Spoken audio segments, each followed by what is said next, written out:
आपका वॉइस नहीं आ रहा boss.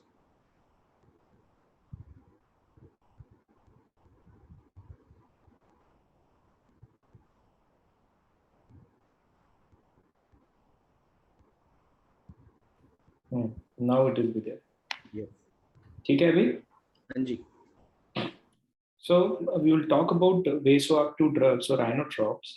Both have been, the names have been used interchangeably, and throughout this we'll go through the journey where what exactly this where this inotropes or vasoactive drugs comes into the picture is basically these are the medication acting on the vessels of the body, or you can say heart. Heart is also one of the big vessel of the body.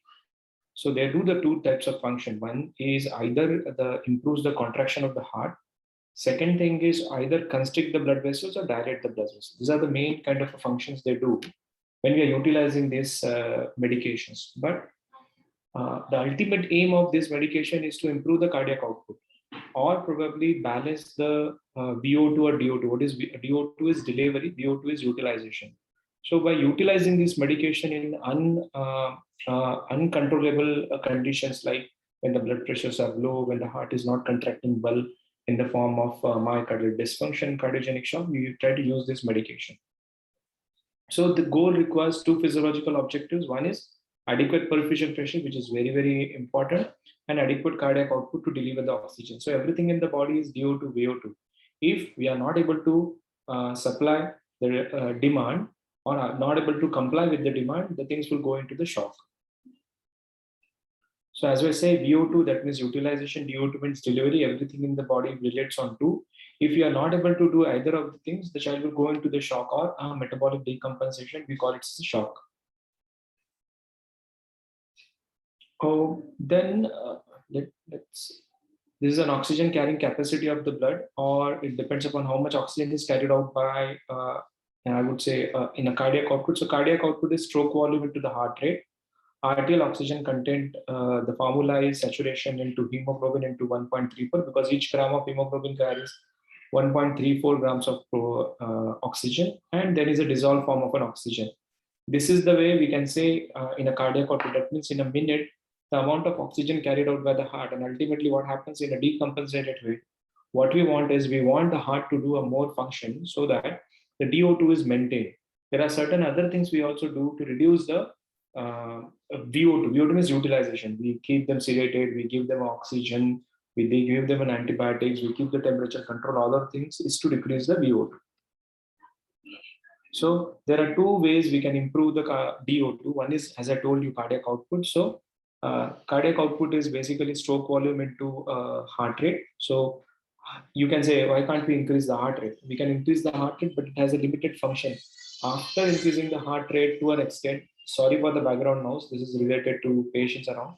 So if we increase the heart rate to a certain possible extent, what happens? The cardiac output goes down. Why the cardiac output goes down?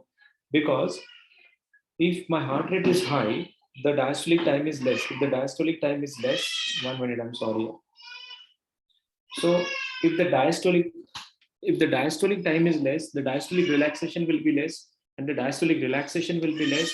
So there will be less feeling of the myocardium, and because of that, the cardiac output will go down. So that's why heart rate is a limited function of increasing the cardiac output. What other things we have? The other thing is a stroke volume. So stroke volume is the amount of blood pumped at the one beat.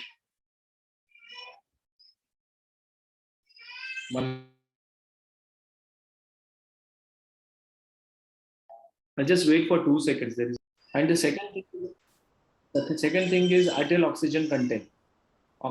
Arterial oxygen content, as we discussed, is depend upon hemoglobin and cardiac output. So we can take care of cardiac output. Other things to improve the DO2 is by giving or increasing the hemoglobin. If we increase the hemoglobin, it will carry more oxygen and the DO2 will be increased.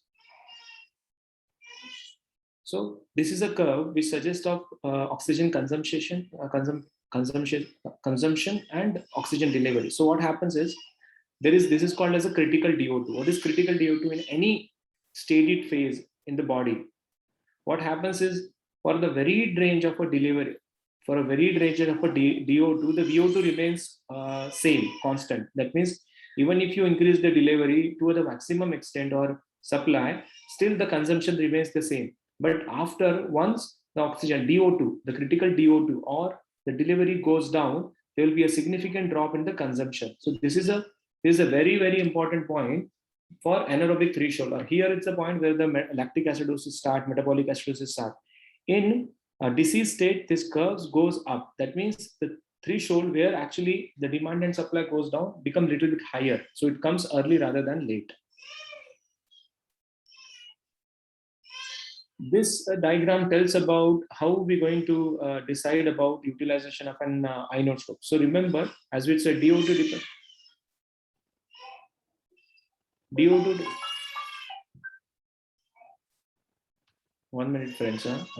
I'm just getting disturbed. So we have a delivery. So delivery, as we discussed, depend upon two things: oxygen carrying capacity and cardiac output. Cardiac output depends upon stroke volume. Stroke volume is the amount of blood pumped during the one beat, and heart rate, number of hearts beating per minute. So this together will constitute the cardiac output. Stroke volume per se depends upon three things. One is preload. So preload with respect to the right atrium is central venous pressure. With respect to the left atrium is it pulmonary arterial occlusion pressure. Afterload relates to two things. Again, if it is, we are talking about right ventricle, it is pulmonary vascular resistance. When we are talking about left ventricle, it is systemic vascular resistance, which is afterload, against which the ventricle is contracting. And the last is a contractility, how firmly this heart is contracting.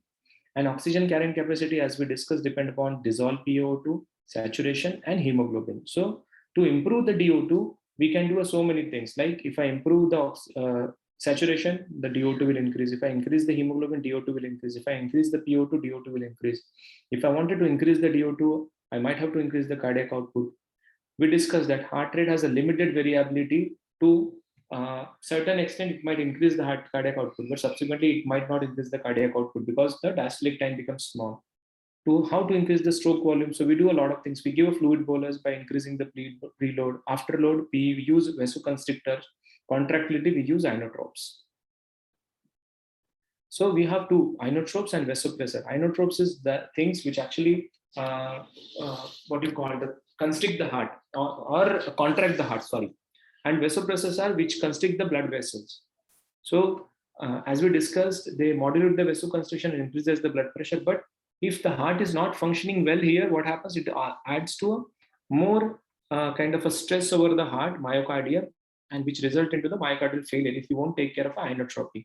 Here, they actually act on the heart muscles to increase the constriction. At the same point of time, there are medications called as inoconstrictor, where it does both the job. It stimulates the heart muscles to contract. At the same point of time, it causes the vasoconstriction of the blood vessels. So mainly how we classify them: inopressors, which is adrenaline and dopamine. Inopressors mean inotropy as well as constriction of the blood vessels. Inodilators, that means we have constriction, the contraction of the heart muscles and dilation of the blood vessels. So low dose of epinephrine, less than 0.05 microgram per kilo per minute, is actually a inodilator dose. Then we have milrinone. Everybody knows inodilator, dobutamine, then levosimendan. Vasopressor, we'll talk about norepinephrine and vasopressin. So categorization of the shock. So frankly speaking, any patient coming to you, we categorize them into two, three shocks, basically physiologically 4 shocks.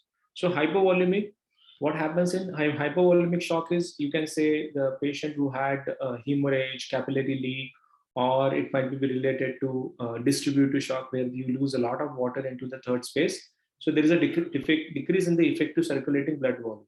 And what happens in the hypovolemic shock? Basically, you see a certain things in physiologically: decreased feeling pressure, decreased cardiac output, and decreased systemic vascular resistance. Cardiogenic, so primary myocardial pump failure, which can happen in some kind of a congenital heart disease or myocarditis, cardiomyopathy. What happens here is the heart fails to constrict, and because of that, it actually starts the cascade of catecholamine drive or reserve mechanism, where you increase a little bit of SVR, try to maintain the blood pressure, but ultimately things fails because your heart is not constricting well. Then you have a distributive shock. Most of the septic shock what we see, they are distributive shock. What happens in that is the relative volume increases. That means the systemic vascular resistance increases, and because of that, the systemic vascular resistance fall. And because of that, what happens? You have a circuit which is filling capacity is now more than whatever it was before. So there will be a complete dysregulation of the blood flow. What usually things we see in this condition is decreased CBP, decreased feeding pressure, decreased MAP, and increased SpO2.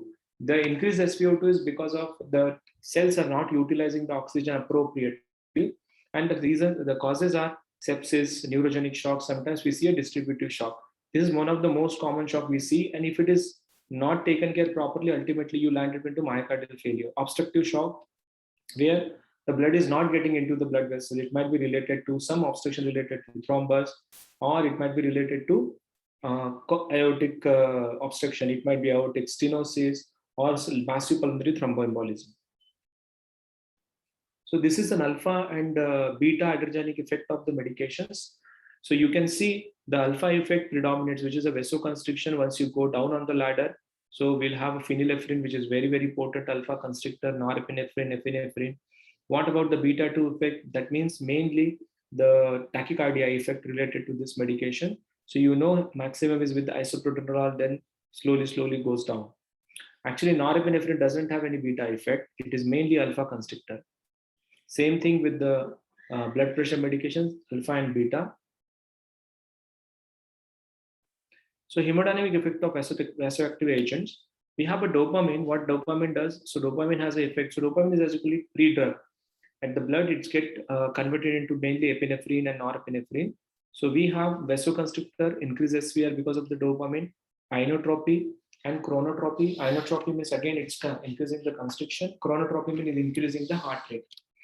And there is a D1, we call it splanchnic vasodilatation, which is nowadays disproved because there is no enough literature to suggest that. Dobutamine, mainly inotropy, and there are some beta 2 receptors where it does vasodilatation. Epinephrine, as we told, it has a vasoconstrictor effect. That means alpha 1 and beta 1 as well as beta 2 sometimes in the low doses because it causes vasodilatation. Norepinephrine, plainly alpha 1 effect causing vasoconstriction. And vasopressin is the drug causes constriction affecting on the vasoconstrictors receptors. They don't act on the alpha and beta receptors. That's why this is a drug of choice when you're taking what we call any patient who's on beta blockers comes with the shock. The drug of choice becomes vasopressin. So these are the usual doses what we use. Dopamine, mainly inotropic dose 8 to 15. More than 15 is a pressure dose. That means it causes vasoconstriction. Dobutamine vasodilator dose 5 to 20. Remember, both dopamine and dobutamine are very potent chronotropic agent. They increases the heart rate significantly. If you increase the heart rate, the myocardial oxygen demand goes up very significantly. So they are not that good drug. And nowadays we stop utilizing dopamine and dobutamine. Mainly we are using epinephrine, norepinephrine, and sometimes vasopressin.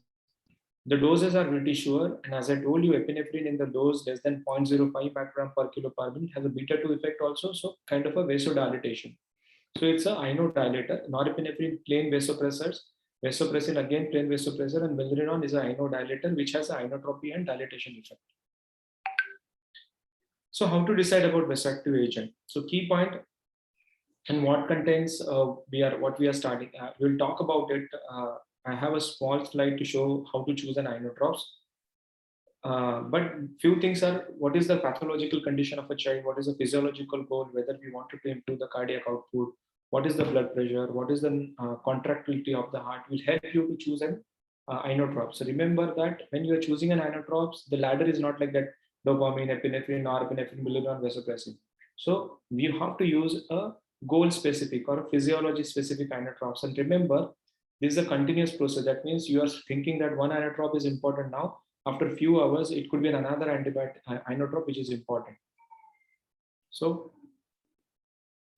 these are the three things you talk about when you decide thinking about inotrops. How much is my preload? Whether my tank is full or not? Because if I'm using inotrops without filling my tank, I might go in a very bad direction. That means I'm actually trying to.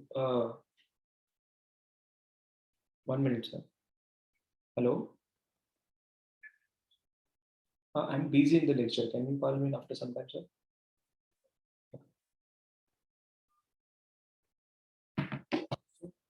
These two things are very important. Sorry. One is preload and contractility. Okay, so if my tank is not full, I'm not justified in using my inotropes. And inotropes, when I use, I think about two things. What is my afterload?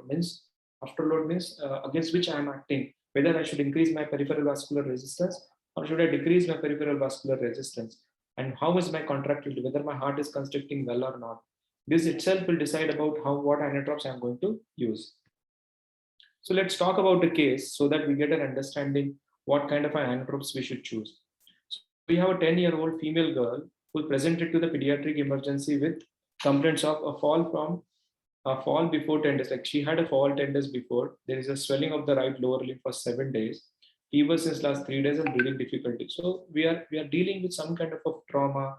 Child started having fever and now breathing difficulty. So most likely there is some kind of an infection. We are dealing with the fall. So what we have seen, this is a child, the age is 10 years. So remember this 10 years. So here, airway is fine. Breathing, the child is tachypneic. There is an increased effort. There are crackles, saturation on face mask is around 98%. 10 years old, 124 tachycardic. Heart rate, the CFT is flushed. Blood pressure is 110/40. So there is a white pulse pressure. Central and peripheral pulses are good. Central pulses are good. Skin is warm. GCS looks fairly okay. Blood glucose is okay, and there is a cellulitis. So, Dr. Nitin, can I ask anyone to say? Boss, we can let them answer. We can ask them by name. So let's Dr. Rajkumar Paul, please answer the question. So Dr. Rajkumar, here we have a child, 10 years old, who is tachycardic and a white pulse pressure. What do you feel about these three things, preload, afterload, and contractility in this?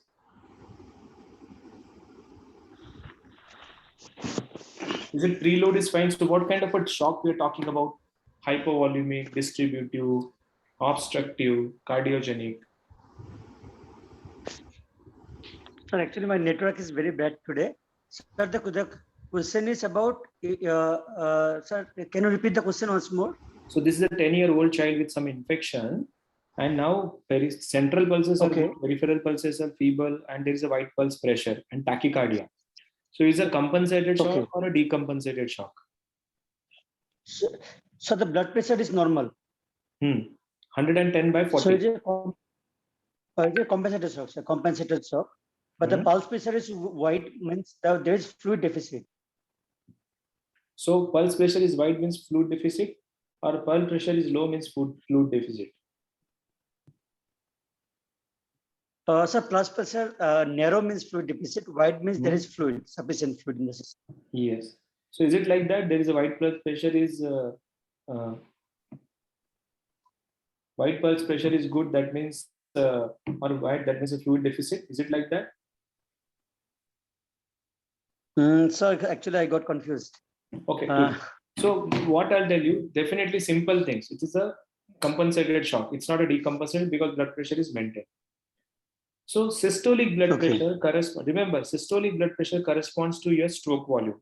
Okay. So here, this child had a systolic blood pressure of 110. For 10 years, it's good blood pressure. That means my stroke volume depends upon three things. So basically, systolic blood pressure depends upon the contractility mainly. It is a function of a contractility. That means my contractility is good. That's why I'm able to maintain a systolic blood pressure of 110. But my diastolic blood pressure is very low. Why my diastolic blood pressure is very low? Because my SVR is very low. Systemic vascular, my afterload is very, very low. And that's why I'm saying 110/40. Now, this is a distributive shock. What happens in a distributive shock? Usually in distributive shock, what happens? The capacitance of all the blood vessel increases. That means if I have a fixed vessels and there is a 3 liters of blood into that fixed vessel, but now because of the dilatation, okay, what happens is the size of my vessels has increased. So now whatever the 3 liter I initially have might be working as like a 2 liter because the relative volume has came down. The volume was 3, but now the container in which that blood was there, it has expanded. So this is called as relative hypovolemia, which we see in a distributive shock. So if you ask me, preload for this child, our preload can be low or normal. we can't be very dogmatic that it is low, but definitely because of the distribution, I know that my tank is not full. So preload is low or normal. Secondly, contractility. Contractility looks fine, absolutely good. That my systolic blood pressure is 110. So my heart is working at the actually higher level of function. So my contractility is good. Third is afterload. What has happened to the SVR? SVR is low. So what kind of a drug you will use physiologically? Pressor or inopressor? So my preload has been taken care of. My afterload is, so in this situation, what you will do? Either you will give a fluid bolus or you will start directly inotropes. Inotropes will start, sir. You will give fluid bolus? No, sir, we'll start with inotropes. No. So frankly speaking, you will definitely give a fluid bolus because there is a relative hypovolemia. Because your tank is now bigger. So you have to fill up the tank before giving the inotropes. Very clear. You have to make it sure that your preload is good before giving any inotropes. So here, if someone says, I wanted to give fluid bolus 10 ml per kilo, 20 ml per kilo, what says in current sepsis guidelines is you give 10 to 20 ml per kilo. If you have an ICU, you can go up to, or hospital setting, you can go up to 60 ml per kilo. But if you don't have a hospital, you give it till 40 ml per kilo, 10 ml per kilo, and see the response. Once I give 10 ml per kilo, you see heart rate is coming down or not, the blood pressures are better or not, perfusion is better or not. So here we gave a fluid bolus. But after giving fluid bolus also same thing is going on. So we know that the heart contractility is good, but our SVR is low. So what kind of inotropes we should think about? Pressor or inopressor? Norepinephrine, sir. Pressor. Norepinephrine. Pressors. Yes, norepinephrine or vasopressin. Any of them you can use. So we'll talk about a drug which causes vasoconstriction. Okay. We don't need inotropy, but it is possible if I don't treat, if someone says, so I wanted to give fluid bolus and I wait, I will sit at the bedside and wait, because at this moment my MAP is fine, sir. My perfusion is fine, 110 by 40, so MAP around 60, 65. I will wait, sir. And if the child started having perfusion issues or my systolic blood pressure is also going down, then I will use inotropes. But now I will use. That is also absolutely fine. So if this patient remain untreated and goes on like that, so there is a chance that this child might need inopressor rather than a pressor, because over the time what is happening is heart is functioning so hard that after some time it will get tired and probably the contractility will go down and will land it up into the, you might require inopressor. So what happened in this patient is nasal prong oxygen was started. So, okay, 2 fluid boluses was given approximately 2020. However, the lever size, it started increasing. So that means when the lever size start increasing, that means I am overdoing the things. I am giving more bolus, or my tank is already full and I am putting more volume into that. Okay, but heart rate remains same. It was 120, it remains 120. Capillary field is still flush, and blood pressure, there is not much of an improvement, 110 by 40. Sensorium, irritability, urine output is 1 ml per kilo per hour. She is afebrile, heart HB 9.8, and systemic vascular resistance is low. So, as we discussed, here my systolic blood pressure is good, diastolic is falling. What would be the choice of vasopressor or inopressor? Vasopressor. Vasopressor. So you can choose vasopressin or norepinephrine, whatever you like. So as we discussed, we need a vasoconstrictor effect rather than an ino. But it is possible after starting vasoconstriction, after some time it can happen that my heart rate, like my constriction is going, because almost 60% of the sepsis, they have a ventricular dysfunction also. So it's not like that, it has to be mounted. Ventricular dysfunction means ejection fraction is 45, 50%. And most of this patient doesn't require any inotropes, they improve. So if we untreated this situation, the child might require inopressor over the time. So what this norepinephrine is? So again, as we discussed, there is no beta-2 stimulation, only alpha stimulation. It elevates the systemic vascular resistance. And remember, there is no effect of norepinephrine on pulmonary vasculature. Okay, and it acts immediately, 2 to 2.5 minutes, and it improves the blood pressure. And there is nothing like that. If we give norepinephrine, my kidneys will be knocked off. There is nothing like that. The effect is depends upon how much vasoconstriction you are giving it. If you are giving too much vasoconstriction, then it might cause renal vasoconstriction. Okay. and it is an actual catecholamine. So there are three catecholamines: epinephrine, norepinephrine, dopamine, because dopamine goes into the body, get converted into epinephrine and norepinephrine.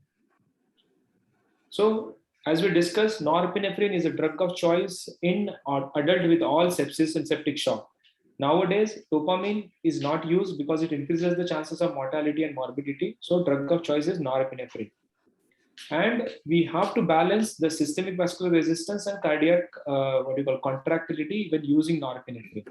If we use excessive doses of norepinephrine, what will happen? The blood pressure will go high, SVR will go high, and it will cause more pressure over the myocardium, and myocardium might fail. So norepinephrine infusion is used in a condition where predominant hemodynamic problem is low SVR and blood pressure and normal or high cardiac output. So remember, normal and high cardiac output is very important, because if my cardiac output is low and if I'm using norepinephrine, what I'm doing is I'm doing more harm than help, because I'm increasing the workload of a heart.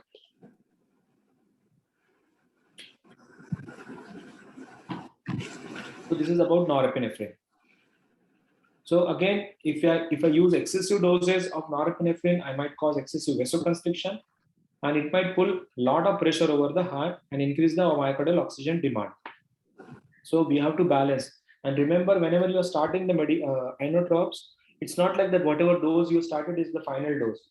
We have to see every 15 minutes, because the half-life is 2 to 2.5 minutes, whether I'm doing excess or less. Vasopressin, again, it acts independent of catecholamine receptors. It has own vasopressin receptors, and what it does is, it's a natural hormone in the body, and it is 100 times potent than norepinephrine. So it's a really a good drug. It acts on a VA1 receptor, peripheral vasculature. What it does mainly causes constriction of the blood vessels through the intracellular calcium, and is a drug of choice in a vasodilatory shock. And it's commonly used in adults, and we are also started utilizing it very commonly. Vasopressin is something else. It is utilized in cardiac arrest and vasodilatory shock related to the cardiac arrest with some improved outcome. And what happens when you are on very high doses of epinephrine and norepinephrine and you need vasoconstriction, it is prudent to use vasopressin and slowly come down the epinephrine and norepinephrine, so that you are actually not dragging catecholamine receptors too much and utilizing the other receptors. Because if you have a severe metabolic acidosis, what happens? There will be a down regulation of catecholamine receptors. There, probably epinephrine and norepinephrine will not function that properly, and because of that, we sometimes use vasopressin because it functions wonderfully in this kind of a scenario.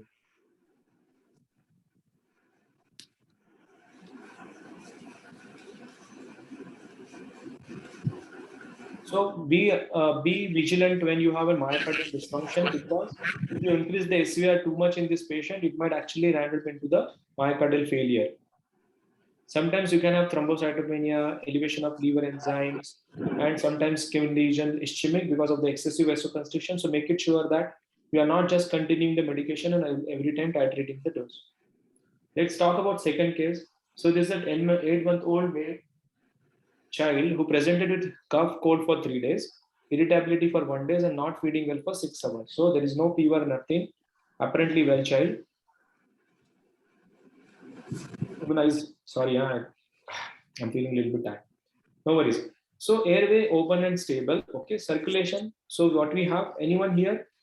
Dr. Bharat or Dr. Chetan?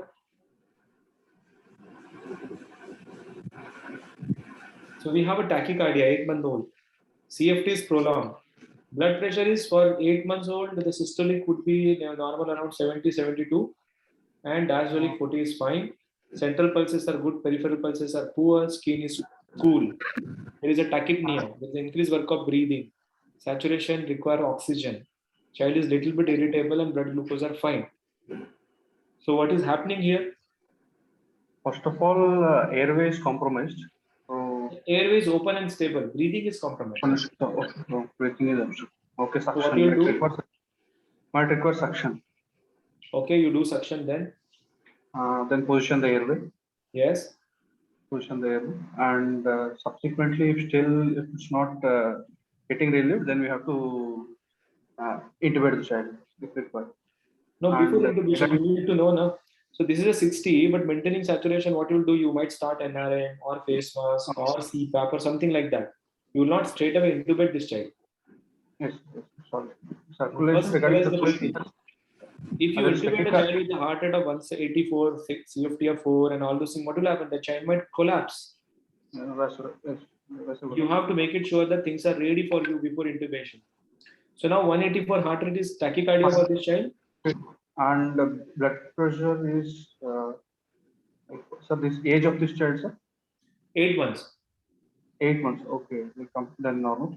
There is CFT is prolonged and periphery is cold, and there are ECG changes which indicate there is pressure on myocardium, and there is also vasoconstriction which is going on.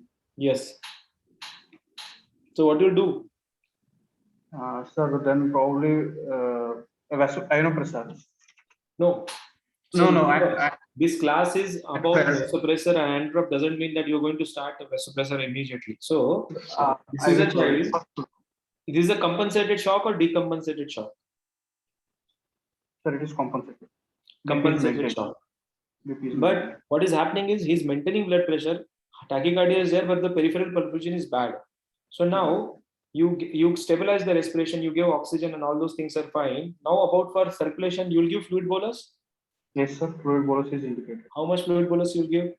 Sir, 20 ml per kg can go up to Now- 60 ml.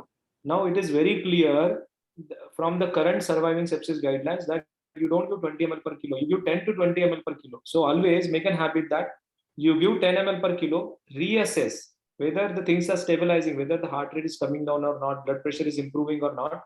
Then only you give a second dose. Or simultaneously you'll see whether the things are getting bad. That means oxygen requirement is going up, child is becoming more tachypneic. So you don't give straight away 20 ml per kilo. If you have an ICU hospitalized setting, you can try 10 to 20 ml per kilo 3 times. And in a non-hospitalized settings, 10 to 20 ml per kilo, maximum 40 ml per kilo, and you use early inotropes. So here you think we should give fluid bolus. I completely agree. We should give a bolus 10 ml per kilo and see whether there is an improvement. Even if you are saying 20 ml per kilo, start the bolus and see whether there is an improvement. So we started nasal prong, 10 ml per kilo bolus was given. Heart rate become 180, CFT 4, but the blood pressure came down from 74 to 70. So is it better or same or worsen? Sir, has worsened. So has So what is worsened. happening here? What could be the etiological possibility here? This is a child, no fever, cough, cold, rapid breathing, poor Obstructive, breathing. sir. Huh? Like obstructive shock can be a possibility. Septic shock without fever?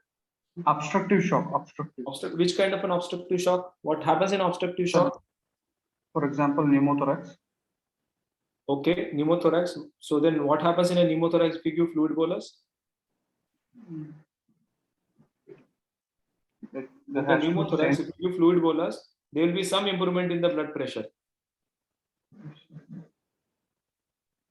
Because in a pneumothorax, heart is squished. So if you give fluid bolus, if I keep heart a little bit open, the blood pressure will improve. And that is the primary treatment in pneumothorax. So you push a fluid bolus and simultaneously put a chest tube. Good. Somebody has mentioned that cardiogenic shock or myocarditis. Good. So it is basically we are dealing with something related to the myocardium because after giving fluid, child is tachycardic, there was no fever, irritability, 8 months. So there has to be something related to the myocardium. So now coming to this, in this condition, what is the preload? Is it adequate, more or normal? So it's basically we gave 10 ml per kilo fluid bolus and child started having low blood pressure. That means either my preload is normal or increased, or by giving 10 ml per kilo, I made my preload to go upper side, which is not a good sign in a myocardial failure. So my preload is normal or high normal. Then what is happening to contractility? So as we told, the contractility decide about the systolic blood pressure. Mainly, it is a surrogate marker. So my contractility is down. That's why my perfusion is not good. What about afterload, SVR? So my systolic blood pressure is 70, diastolic is 40, and my peripheral perfusion is bad. So my SVR is high or low? For that cardiac output, my SVR is high or low? High. Yes, or you can say normal or high normal. Again, why? Because we don't know the exact value, but definitely it is not low. Okay, though my perfusion is bad, it is not low. So my SVR, my peripheral constriction is there, my contractility is low, my SVR is high, my preload has been taken care of. So what kind of inotrops you'll use in this situation? You'll use the inotrop which will give contractility. Inodilator.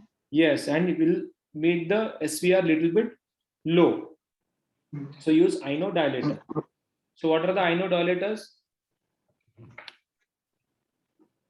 Low dose adrenaline. So low dose epinephrine less than 0.05 microgram per kilo per minute. Second is milrinone, and third is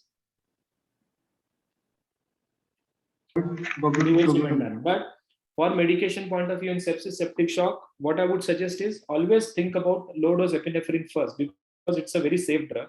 Sometimes milrinone can cause precipitous fall in the blood pressure.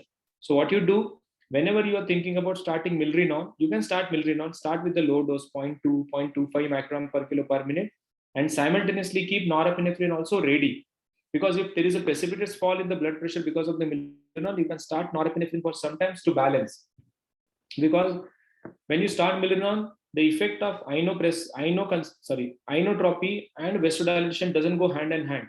If you start milrinone and the inotropy is good, but the vasodilation is too much good as compared to the inotropy, the blood pressure will fall. So in that situation, keeping some vasoconstrictor in line might be helpful.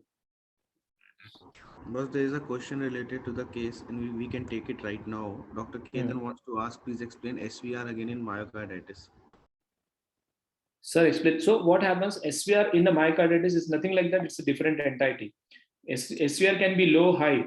So let it be, if this child has a blood pressure up, everything is same, 180 heart rate, CFTs, and blood pressure is, let it be 84/56. And the peripheries are really, really cold. So my peripheries are really cold in spite of normal blood pressure. That means either I'm excessively vasoconstricting or it could be environmental. So if you take care of the environmental and still the CFTs are prolonged, that means my vessels are very, very small. And why my vessels are small? Because my heart is not functioning well. And I wanted to increase my cardiac output. So how to increase the cardiac output? As we discussed, increase in the heart rate, increase in the stroke volume, or relatively increasing the what you call SVR. So this, all of them, you remember this diagram? So how I increase the cardiac output? By increasing the preload, afterload, or contractility. So my body, as a mechanism to increase the cardiac output, is trying to increase the contractility, but this is a limited ability because my myocardium is failed. Heart rate is already 180, so it reached to the maximum level. And now they wanted to improve the tissue perfusion pressure because my myocardium is failing, so they are increasing the systemic vascular resistance. And that's why SVR is most of the time low, sorry, high, or it could be normal also. But for that contractility, so now we have a myocardium which is functioning really good. Ejection fraction is like, let it be 70. So if I have SVR is high, still it will take care of that. But now I have a myocardium which is contractility is, let it be 20%. So for that, the half of the SVR is also very, very high. It will not able to cope up with that. So SVR will be high for that level of contractility.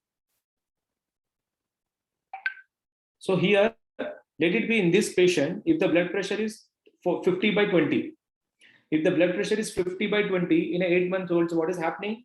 Though my peripheries are cold, what is happening? My SVR is low. And in that situation, I will not use milrinone. I will not use any other medication. I would straight away start inopressor because my SVR is also low. My cardiac contractility is also low. So I will use low dose epinephrine or what you called dopamine sometimes, but as I told you, a lot of people are not using dopamine. I'm also not using dopamine. So my drug of choice will be epinephrine. Why? Because my SVR is also low, my blood pressure is 50/20, and my contractility is also low. 1 minute, sir.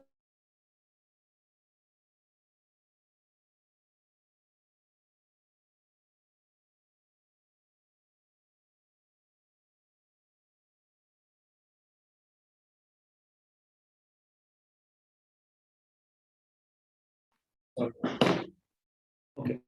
So what we're talking about, so this is the function of what you called as systemic vascular resistance, and it is a common thing when your myocardial fails. your body will do some kind of resultant things which want the blood pressures to go up, or you can say diving reflex or any form of a reflex where the catecholamine rouse goes up and try to maintain the blood pressure. So here, what we came to this preload is good because I gave a 10 ml per kilo fluid bolus and the child started deteriorating. That means my preload is good. My cardiac contractility is low, so definitely I know. And my SVR is little bit high or normal, so I have to use the inodilator. So milrinol is one of the inodilator, but in this situation, I would use epinephrine, low dose epinephrine. And if I'm using milrinol, I would keep an norepinephrine in line because sometimes the vasodilatation can predominate over the inotropic action. So positive inotropy and lusotropic effect. Was it lusotropic effect? Anybody knows what is the lusotropic effect? So what is lusotropy is? Lusotropic is diastolic relaxation. What happens? Remember, the amount of blood pumped by the heart depends upon the what you call the radius or the stretch of the myocardial fibers. So in a lusotropic effect, what happens? They have a better diastolic relaxation. So they relax better. So if they relax better, the diastolic volume is more. If the diastolic volume is more, the radius of the ventricle is more, or the stretch of the myocardial fiber is more, and there will be more cardiac output. So this is called as a lusotropic effect, which is very, very classical to the milrinol. So there is a reduction in the SVR, central venous pressure, pulmonary capillary wedge pressure. It also has an effect on pulmonary vasculature, PVR. It also reduces the pulmonary vascular resistance, and sometimes it actually improves the myocardial oxygen demand. So commonly used heart rate is not affected because there is no effect on the beta-1 receptor. So it's heart rate independent. What happens with dobutamine is dobutamine does all those things, but dobutamine increases the heart rate. So it increases the myocardial demand very, very exponentially. So it's not a good drug of choice when you are thinking about inodilator. We'll not talk about it, but the usual drug, what we start around 0.25 to 0.5 microgram per kilo per minute. And the half-life is very hard, like around 48 hours. So once you stop the medication, still the medicine is there in the body for 48 hours. So whenever you're starting milrinol, make it sure that you have vasopressin or epinephrine, norepinephrine and epinephrine in line, because sometimes the blood pressure can drop immediately, and because it is long acting, that effect can be there for longer time. So we decreases the SVR. It helps in the myocardial diseases, mainly myocarditis, dilated cardiomyopathies. It has an impaired cardiac contractility following cardiopulmonary bypass. So what we do after coming off a cardiopulmonary bypass is we give a bolus of milrinol, start milrinol infusion. It's a very good inotropic agent. It definitely improves the perfusion. Dobutamine, as we talked, dobutamine is a strong beta-2 agonist and alpha antagonist. So remember that it causes a tremendous chronotropic effect. It increases the heart rate and myocardial oxygen demand. Nowadays, we don't use this medication, but we can reasonably use this medication in the dose of 5 to 10 microgram per kilo per minute. Increases the cardiac index, decreases LV, has a selective inotropic effect. Okay. So same indication what we use milrinol, poor myocardial performance, myocarditis, congestive heart failure, dilated cardiomyopathy.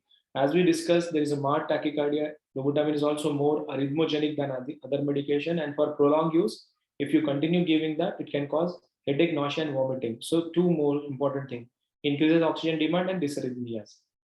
Dopamine, as we discussed, inopressor. It's basically a central neurotransmitter, precursors to norepinephrine, it's a prodrug. And whatever we used to say, low dose of dopamine affecting the splanchnic circulation is now almost obsolete. So we are not seeing that effect of D1 and D2 receptors in the splanchnic circulation. Most of the time, we start utilizing 5 to 10 microgram, more than 10 to 15 microgram, we start getting an alpha effect. That means the blood pressure goes up. If you just really wanted to use inotropic dose, you can use between 5 to 10, sometimes around 15. Dopamine almost is obsolete, as I told. It increases the myocardial oxygen demand. It is not being used as medication of choice in adults. Now adults are more and more using norepinephrine as a drug of choice in sepsis and septic shock. Same thing is happening in the pediatric population. Epinephrine, very good drug. If you don't understand any of the physiology and you wanted to start some inotrope, you can reasonably start epinephrine.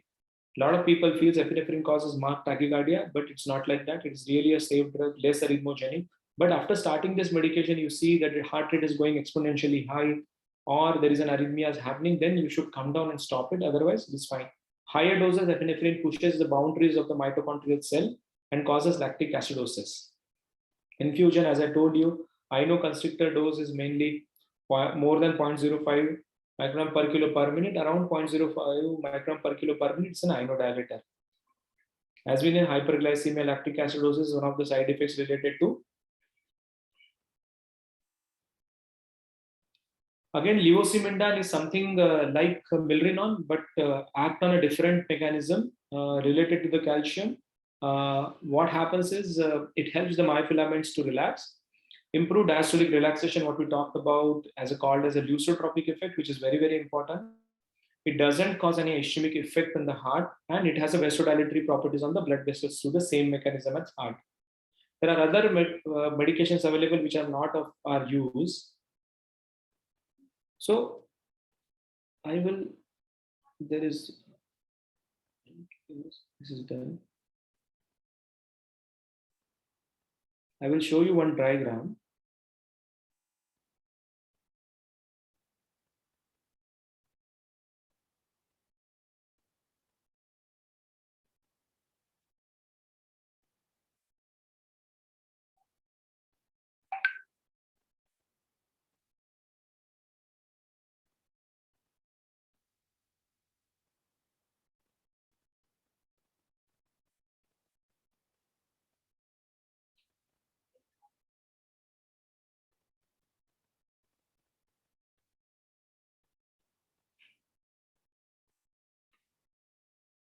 You're able to see.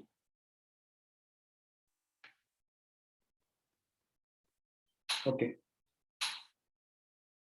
So shortly, what I talked about: compensated shock, decompensated shock. You have every compensated shock, everything is there, but the BP is there more than 5th cent, and decompensated shock, blood pressure is less than 5th cent. And as a general thing, consider shock as a decompensated unless otherwise students treatment remains the same. We talked about distributive shock, where there is a complete relaxation of the blood vessels, and because of that, there is a distributive component, and the relative volume goes down. We have hypovolemic because of the loose motions and a bleeding, cardiogenic shock because of the myocarditis, and obstructive. What we talk as obstructive shock is a like coarctation of aorta when you have aortic stenosis. So this is the diagram I was talking about, very, very important.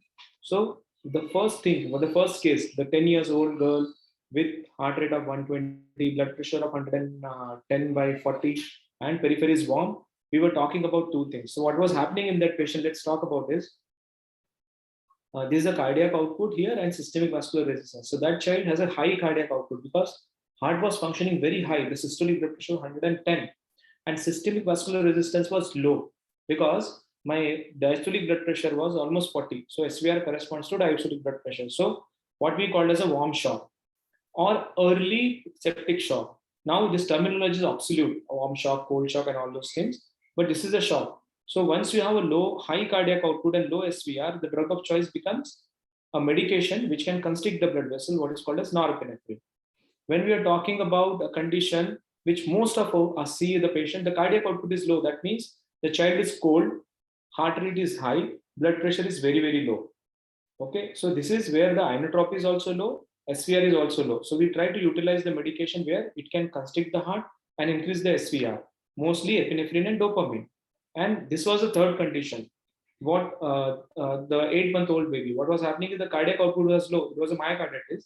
Systemic vascular resistance is high or normal. Or you can call it the nomenclature cold shock, but it is mainly cardiogenic, and you try to utilize the medication which causes inotropy and vasodilatation. So this is basically a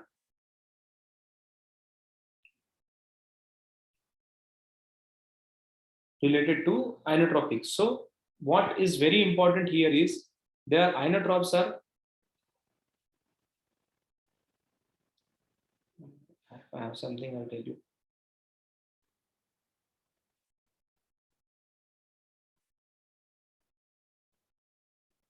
Okay, so the most important thing here is the inotropes and vasopressor, whatever you're using, they are physiology specific. It's not like that. If the child is not improving, give this inotropes, this inotropes. You have to understand the physiology and start the inotropes accordingly. We discussed about how DO2, VO2 is very important. What is the physiology specific inotropes, where we started, how we titrated. So any question, I'm happy to take those questions.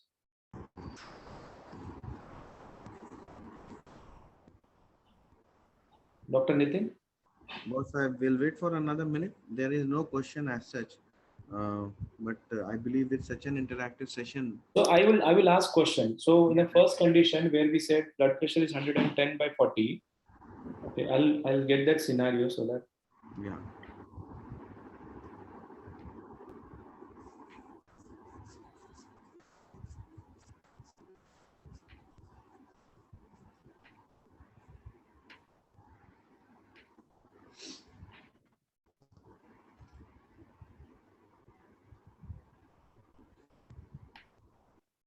So in this situation, this case, I started norepinephrine. Okay, after starting norepinephrine, that blood pressure is now, let it be, the heart rate is 120 and the blood pressure become 10 years old. The blood pressure become 80/40. What do you think you will start? Anyone? So same child, I started norepinephrine at 0.05 microgram per kilo per minute. But after starting norepinephrine, my systolic, after half an hour, 1 hour, my systolic blood pressure is 80, diastolic blood pressure is 50, and my peripheries are cold, and heart rate is 130. What you will do? Dr. Samir, would you like to answer? Great. Yeah, we can start epinephrine Why? because the cardiac output is falling here, and we need a positive inotropic effect here. Do you give a fluid bolus here?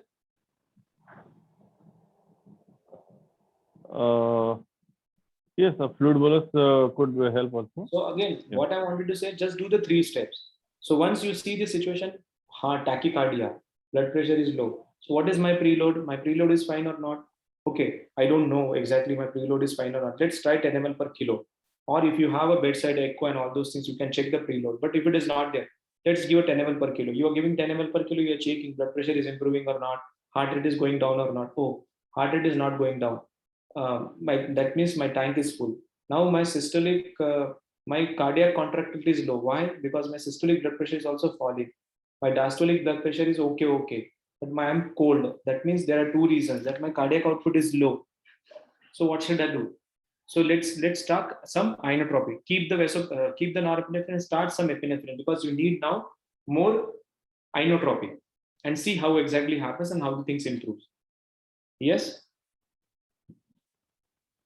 And same thing we discussed with the second case. If that 8-month-old child, if could have had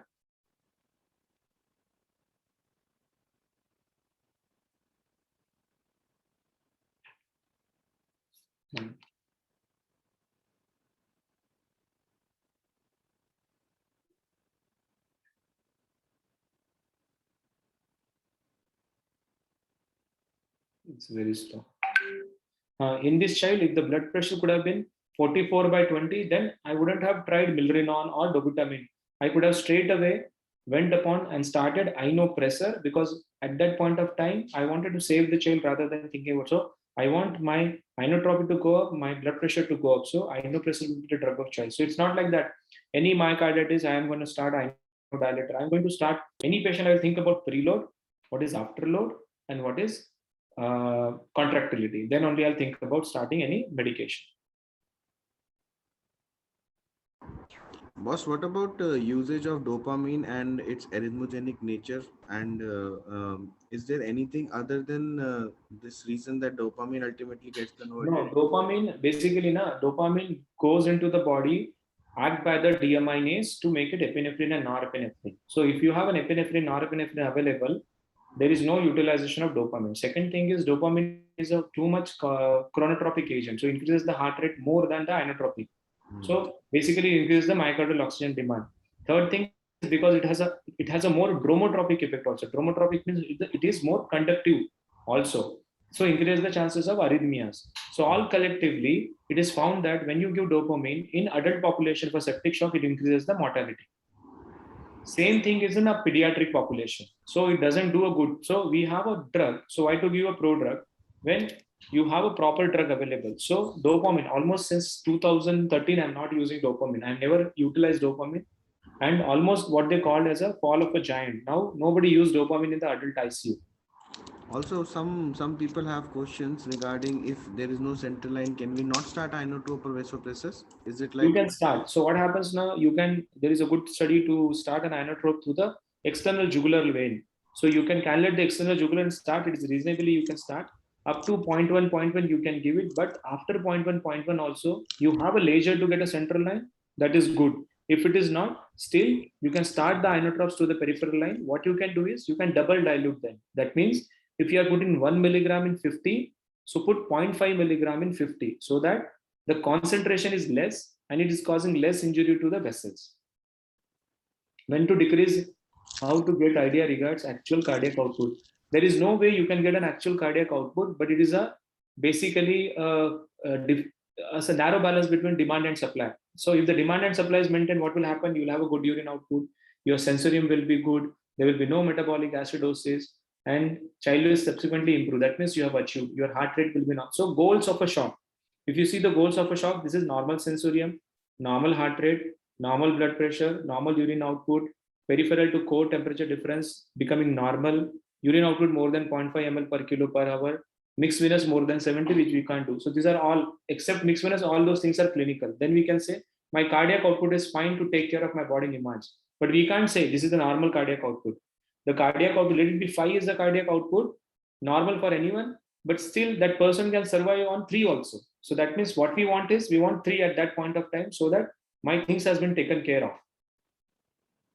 When to decrease norepinephrine. So remember, it is not an antibiotic, it is a medication.